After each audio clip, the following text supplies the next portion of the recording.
estem aquí a Plaça Universitat de Barcelona per denunciar que la mort de Sandra no és un cas aïllat, que és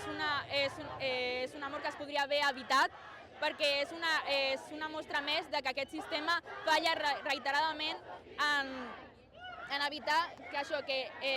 la cos es tregui vides, com és el cas de la Sandra. No pot ser que els pares van denunciar reiteradament a l'escola de l'assetjament que patia la seva nena i que després no prengués accions tenint protocol, sense activar el protocol contra l'assetjament.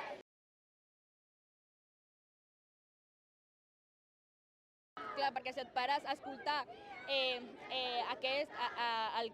el discurs dels assetjadors i les assetjadores, al final és una mostra més de l'extrema dreta, com penetren la joventut, com es creu que tenen el dret d'assenyalar el que no és normatiu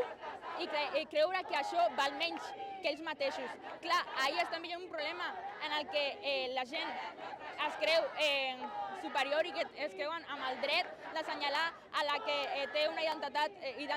de gènere diferent, a la que es vesteix diferent, a tot el que no és normatiu i el que ells no tenen com lo normal. Això no hauria de ser. Les escoles haurien de ser un lloc segur per a tots els nens i nenes i nenis perquè creixin i es desenvolupin de forma sana i tranquil·la, sense por de que els assenyalin i al final que acabin patint acost, perquè això es podria haver evitat i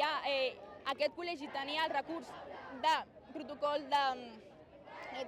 contra l'assetjament i no el va fer servir i això és una vergonya. I avui he vingut a la manifestació per manifestar per totes les persones que passen bullying. Perquè, clar, aquest sistema, el sistema educatiu, normalment el que fa és ocultar-ho o per al centre que tingui una bona reputació.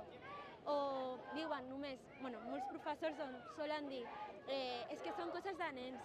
que no fan res, ho prefereixen ocultar i que quedi millor al centre. I que es podria fer més coses en el centre en lloc d'ocultar-ho i tot allò.